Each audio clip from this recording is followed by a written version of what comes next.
Can't afford for scandal next year. Right. He was gambling on his own games. That's the part of the piece that David Stern did not want you to find out. So Michael Jordan retired and then came back. You know what I mean? Let's be clear. And the Knicks, let me tell you something. In 94, the Knicks had them down with Pat Riley at the helm. Yeah. 0-2. And Michael Jordan shot 25% in those first two games. He was in Vegas. They made a big deal about that. I mean, not Vegas. He went to Atlantic City. During the first two games in New York, he went to Atlantic City. Now, they made a big deal about that, right? And you know what Phil Jackson did after game two? He went right to the podium. Coaches do it all the time now. And he complained about the refereeing. For those who are 50 and over and you saw it, you know I'm not lying. The Knicks were in position to beat them in 94, right? He complained, as Phil Jackson does. The next game, Jordan shot only 3 of 18. People don't talk about that shit. But he got 16 free throws. Wow, okay. But you know who won the game? Scottie Pippen.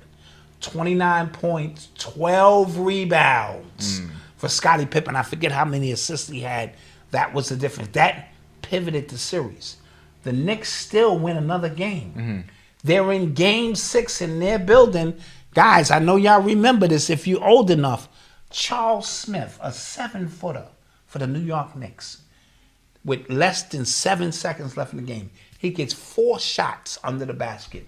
First of all, he's 7 foot. He should have dunked the goddamn basketball.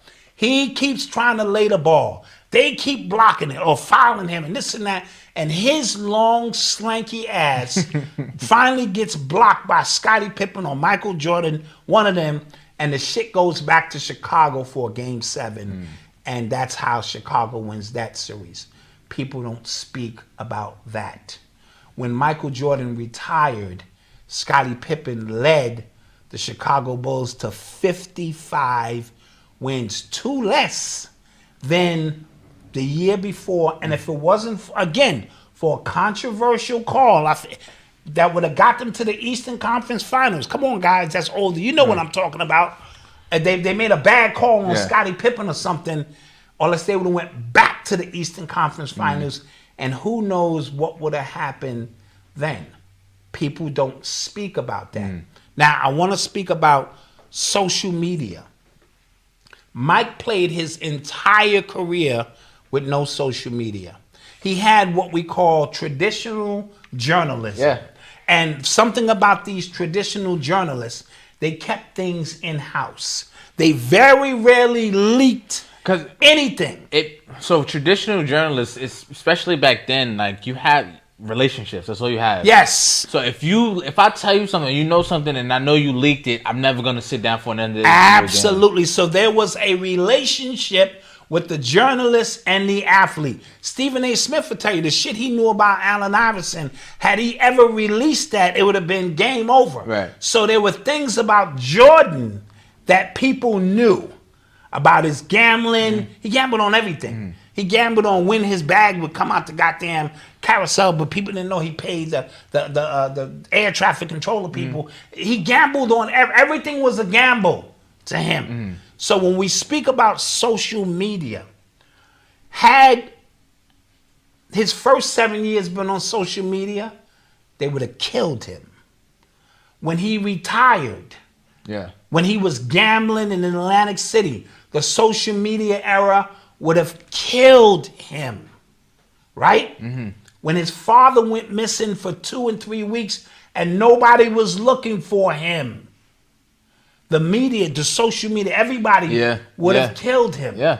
When he went to go play baseball and couldn't hit a curveball, he looked terrible out there on the baseball field. Social media, what's that cartoon with Bugs Bunny? 1, 2, 3, strike out. 1, 2, 3, strike out. The social media memes would have killed him. When he returned and got stripped of the ball from behind, social media would have killed him, right? When he came back and played for the Washington Wizards, social media would have killed him. Let's be clear if you want to be honest, right? Very true. He got through all of that with no social media. Just news clips, stuff that you can wash away, and things that nobody really talked about. Yeah. You know what I mean? And stuff like that. Probably got his goddamn father. Allegedly. Yeah. You know what I'm saying? Through these, because remember, some people came forth and said he owed like $900,000. Mike was a super duper gambler. And if you start watching, another thing in social media, people sit at social media and scrutinize everything. See, when everyone is a journalist, Yes. that's a tough, Yes. because everybody has an opinion. And I can report on you whether you like it or not.